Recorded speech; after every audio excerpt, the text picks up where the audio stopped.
My Talker Radio with Joe DioGuardi live from New York. So, Joe, this particular article is bringing to light the high-risk areas, the oversight by the GAO.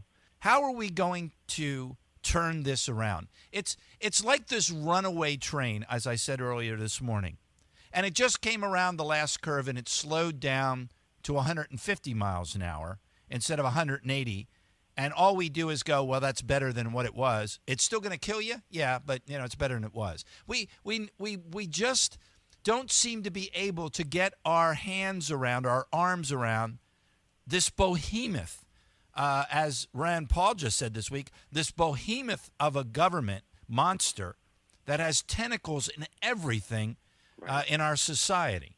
When I went to Congress, I wrote an article that the House of Representatives and the Senate combined, they're like the boards of directors, a board of directors for an entity called the United States of America, just like a board is needed for a private sector company. It's not acting like that. It's going from pillar to post. It's going from one emergency to the other. So this kind of attitude trickles down all the way. Mm-hmm. Look at the presidency. What do you see? Just, a concern about re-election, a concern about ideology, in this particular case with Mr. Obama, and that stuff gets trickled down too. People say, well, if they're not treating management, financial management, seriously, why should we? So you're right. The whole system is not operating the way it should. Why do I keep harping on financial management and the fact that we need an independent, professional chief financial officer, not the one that they brought in, which was basically a series of government appointees in all the agencies and departments. They do have one at the top, but he's not independent, or she's not independent. It's a he right now, and that's the problem. It's part of the... Is it an issue, Joe, though, of culture? We're seeing this with, we pass another law, and, you're older than I am. It's the culture. Isn't it the culture that we need to change? And I mean, so you bring in someone who's really talented, who really understands accountability, that is maybe somebody from the private sector for sure, okay? But the problem is you haven't changed the structure, the policies. And how about the word attitude? Have you changed the attitude of the people within government that they have a responsibility to be ethical at all times? It's taxpayers' money. It's kind of like a trust fund. Yeah. That's the way they should be looking at it. And the best example of what you're talking about was in that report I sent you, one of the 5 articles, the Shock Report. Mm-hmm. That's not an individual's name. It's called the Shock Report. And it says that when you look at the U.S. Army, there's a dishonesty at all levels. And they say that officers have become ethically numb. Deception and dishonesty is justified, and they list 3 areas. 1, the idea that mission's accomplished. Let's get it over with. 2, we got to support the troops. What are you questioning me for? We got people's lives at stake. Right. And then, things like this. And then a lot of people say that many of the insiders justify it by saying, well, your request is unrealistic or dumb. Now, this is not a good attitude. So if you don't have good people with good systems and people with good attitudes who are ethically centered, you have what you have right now, a lot of waste, fraud, and abuse.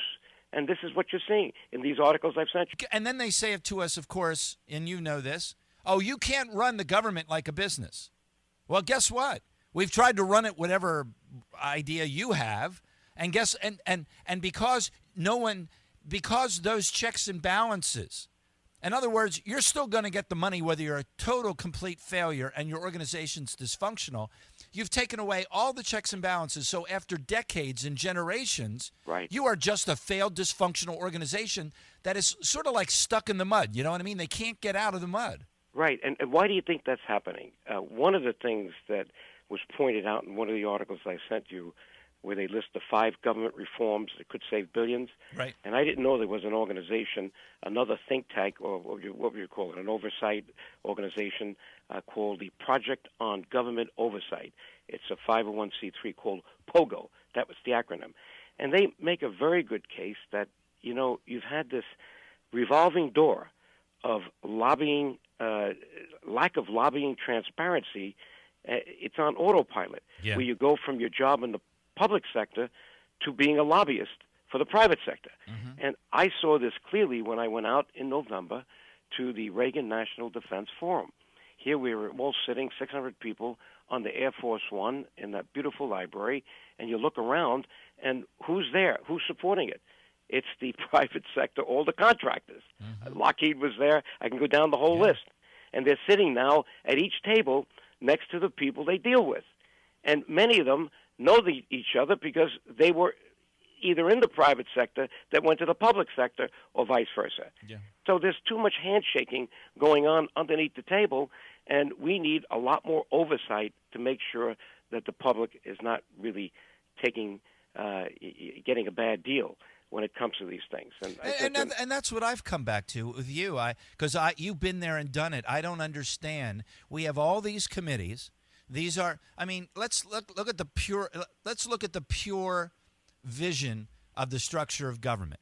You have the average American citizen who elects somebody to go to Washington and be their advocate, be their watchdog, be their eyes and ears. Okay, so in our structure of government, we have all of these what's called oversight committees set up. So in fact, they can oversee. But to be honest with you, Joe, how much do they really know what's going on in these so-called operations and organizations they're supposed to oversee? There's a responsibility for the people who elect those people. We keep sending the same people back. Amen. That's why we wanted term limits. Amen. There's a problem in the election system as well as the oversight system. We started off the show with this report that came from the GAO, and I don't want to say that it's just the Department of Defense. No. Just look at this, Medicare. It says here, others are obvious, like Medicare, which has been on the list since 1990. Its problems are both short-term and especially long-term as the baby boom generation moves into the program, like Social Security. Unfortunately, this is an area that has become politicized, and there has been little political courage to tackle the issues that the GAO has raised. Now, you could say this about the flood insurance program. You could say this about the Pension Benefit Guaranty Corporation, another big one, funding the nation's surface transportation system. 32 items in the past 5 years. They just added 2 more, the veterans and the IT issues, the information technology. Now, this is a roadmap for oversight. I would hope that the people in Congress take that report and dissect it. You can trust the Comptroller General. As I said before, he's not totally independent because he is a creature of the Congress, but you can trust him because he's got a 15-year term. He can't be fired. He has to tell us the truth. But is he capable, the way people come into his system that he needs to rely on, is he capable of looking at every angle? I say not. You need his mirror image in the executive office of the president, which is an independent chief financial officer, so that we can really trust the way things are being managed. Amen. Keep up your good work, keep up the mission, and keep up the cause. Thank you, Joe, for all you do. We sure do appreciate it. Thank you.